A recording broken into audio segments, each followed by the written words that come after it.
আমাদেরই ভর্তি রোগী চাপাতি দিয়ে ওখানেই কোপায় মেরে চলে গেল। এক রাতেই যদি আমরা 3 বার যদি আমাদের উপর এইরকম আক্রমণ হয়, তাহলে তো স্যার এইরকম অবস্থা আসলে আমাদের চিকিৎসা কার্যক্রম চালিয়ে যাওয়া তো একদম উচিত না।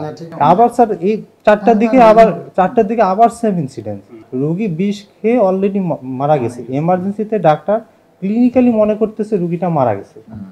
ক্লিনিক্যালি মারা গেলে তো আমরা ক্লিনিক্যালি তাকে ডেথ বললেও আমাদের কি থাকে এরপর এভিডেন্স যে আমরা একটা ইসিজি করব, করে যদি ইসিজিতে আমার ফ্ল্যাট আসে তাহলে আমরা তাকে সম্পূর্ণভাবে ডেথ ডিক্লেয়ার করব।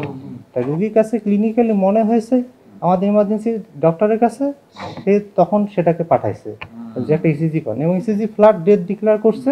এটাও নাকি ডাক্তারদের ভুল চিকিৎসা, ডাক্তারদের অবহেলা।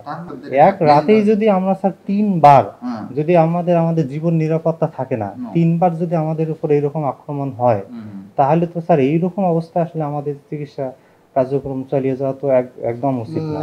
তো এই জন্য ডাইরেক্টর স্যারকে বলার পরেও উনি এরপরে সেনাবাহিনী পুলিশ এদেরকে ইনভলভ করছিল, এবং দ্বিতীয় যে ইনসিডেন্স আমরা দেখতেছিলাম সেই ইনসিডেন্সে আমাদের ডিরেক্টর স্যার সেনাবাহিনী তখন 2 জন কি 3 জনকে সেনাবাহিনী ধরতে পেরেছিল।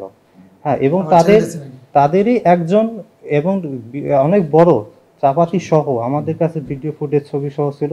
তাদের ধরে উনি পালাতে পারেনি, উনি নিজে উপরে আটকা পড়ছে, এবং তাদেরকে ধরেও পরিচালক স্যারের রুমে নিয়ে আসা হয়েছিল।